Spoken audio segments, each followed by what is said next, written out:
কিন্তু এদের আসল নাম কি ভাই? ওহাবি। আজ থেকে 100 বছর আগে ভারতবর্ষে আহলে হাদিস বলে কোনো দল ছিল না, কেউ চিনত না।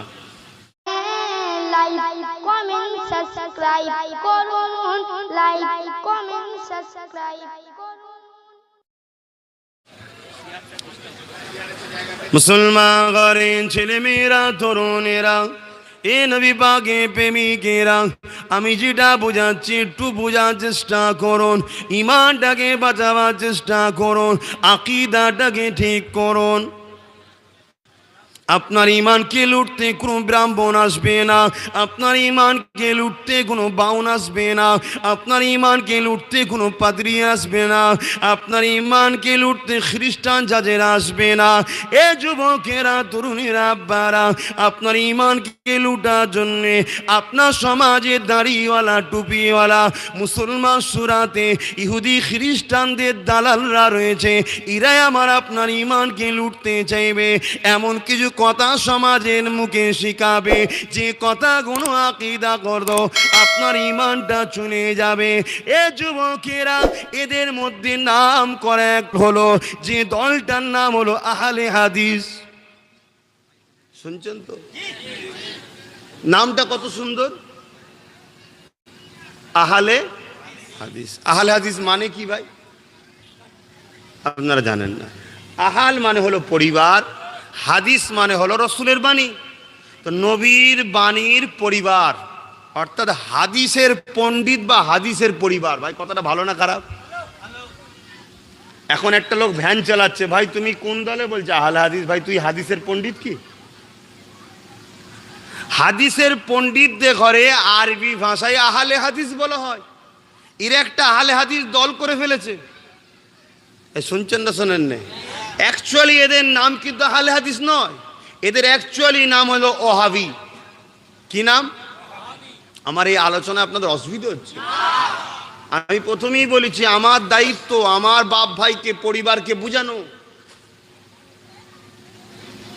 বিষ খেও না, হারাম খেও না, সাঁতার যদি না জানো পুকুরে নেব না, এটা আমার উচিত তো আমার আত্মীয়কে বুঝানো। তা আমি আমার পরিবারকে বুঝাচ্ছি। এবারে কেউ যদি এখানে সাপ থাকো, তোমার যদি অসুবিধে হয় যে আমি ছোবল মারতে পারলাম না, তুমি আমার সাথে বসো না, কিন্তু আমার কাজে বাধা দিও না, কারণ আমার এটা ডিউটি। আমি আমার বাচ্চাকে, আমি আমার ভাইকে, আমি আমার বাপকে, আমি আমার মাকে, আমি আমার বোনকে বুঝাবো যেগুলো ক্যান্সারের থেকেও খারাপ। ক্যান্সার হলে জান যায়, আর এ রোগ যদি ধরে তোর ঈমান যাবে। এখন আপনার সামনে যদি রাখা হয়, আজকে আমার ভারতবর্ষে একটা দলের বিশাল নাম শোনা যাচ্ছে, RSS। ভাই শোনা যাচ্ছে না? যায় না। এখন আপনাকে যদি রাখা হয়, ভাই RSS একদিকে আর আহলে হাদিস একদিকে, আপনার কাছে বেশি ভয়ঙ্কর কোন দলটা? আমি সবাইকে জিজ্ঞেস করছি, বলুন। আমাকে যদি কেউ প্রশ্ন করে, আমি অবশ্যই বলবো এই তথাকথিত নামদারি আহলে হাদিসই আমার জন্য ভয়ঙ্কর। যদি বলেন কেন? RSS মেরে ফেলছে। হ্যাঁ ঠিকই তো, RSS আমার জানের ওপরে হামলা করছে, আর আহলে হাদিস আমার ঈমানের ওপরে হামলা করছে। আমার কাছে জান আগে না ঈমান আগে? যার কাছে জান আগে সে RSS কে ভয় করুন, আর যার কাছে ঈমান আগে সে আহলে হাদিস থেকে সরুন। কথা বুঝে আসছে? অঙ্ক তো আপনার কাছে, মানবেন কোনটা শুধু আপনার ব্যাপার, আমার দায়িত্ব আছে বলে যাচ্ছে। কিন্তু এদের আসল নাম কি ভাই? ওহাবি। আজ থেকে 100 বছর আগে ভারতবর্ষে আহলে হাদিস বলে কোনো দল ছিল না, কেউ চিনত না। 100 বছর আগে ভারতবর্ষে আহলে হাদিসদের একটা মসজিদ দেখাতে পারবে না, একটা কিতাব দেখাতে পারবে না, একটা মাদ্রাসা দেখাতে পারবে না, একটা ইমামের নাম বলতে পারবে না। এই ভারতবর্ষের কথা বলছি। তাহলে এই ভারতবর্ষে আহলে হাদিস দলটা এলো কোথা থেকে? শুনুন, ল অ্যান্ড অর্ডার অনুযায়ী আহলে হাদিস আমার ভারতবর্ষে ব্যান্ড আছে। যেমন RSS কে 3 বার ব্যান্ড করা হয়েছে, আহলে হাদিসও আমার দেশে ব্যান্ড।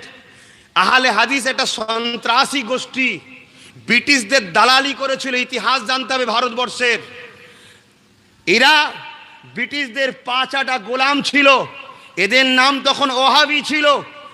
যখন ভারতে সুন্নি উলামারা, যেমন দেওবন্দীদের শায়েখ এবং আমার মুজাদ্দেদ জামান দাদা হুজুর পীর কেবলা, আমাদের যিনি শায়েখ, ইনারা যখন ব্রিটিশদের বিরুদ্ধে আন্দোলনে ঝাঁপিয়ে পড়ল, তখন ব্রিটিশরা বলেছিল নেমো খারাম, ফার্সিতে আহলে হাদিস ওহাবি বলা হয়, আর ওদেরও নাম ছিল ওহাবি।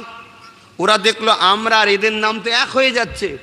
তখন নবাব সিদ্দিক খান ভোপালি চিঠি করেছিল নবাবকে, দিল্লি কি বলে বড়লাটকে, যে আমরা তো আপনার নেমো খালাল, আমাদের ঘরও আহলে ওহাবি বলা হয়, আর আপনার বিরোধী যারা করছে তাদের ঘরে আপনি ওহাবি খ্যাতি দিয়েছেন, তা দুটো এক হয়ে যাচ্ছে, আমাদের নামটাকে চেঞ্জ করে আহলে হাদিস করা হোক। সেই থেকে ভারতের নাম আহলে হাদিস হলো। আমি গল্প বলছি না, রেকর্ড হচ্ছে না, হয়নি, ইতিহাস দেখিয়ে দেবো ভারতের। আপনারাও পড়ুন, কলিকাতার ন্যাশনাল লাইব্রেরিতে যান, খুঁজুন, দল বুঝে বুঝে করুন। আজকে কাশ্মীরে সমস্ত মুসলমান উগ্রপন্থী নয়, কাশ্মীরে তিনটে পার্ট আছে, একটা ওহাবি, একটা সুন্নি, একটা শিয়া। ওহাবিগুলো হলো পাকিস্তানের মাসুদ আজহার, জৈশে মোহাম্মদ, এর সঙ্গে হাত মিলিয়ে রেখেছে। আপনার গ্রামে যদি 4টে লোক সন্ত্রাসী করে, পুরো প্রশাসন তখন গ্রামবাসীকে অ্যাটাক করবে, কেন ওই 4টেও দেখতে মুসলমান, আর আপনারাও মুসলমান, ভাববে মুসলমান মানেই সন্ত্রাস পেট, ঠিক না বেঠিক? তাই দল একটু বুঝে বুঝে করো। আহলে হাদিসকে ভারতের ল অ্যান্ড অর্ডার অনুযায়ী ব্যান্ড করা আছে, কেন এটা দেশদ্রোহী দল। এবারে যদি বলে আজকে বিচার হচ্ছে না কেন, আমার ভারতবর্ষের 80% রাজনীতির নেতা সব গাদ্দার, এরা টাকা পেলে ঘুমোয়, আর কোনো দেশের খবর রাখে না।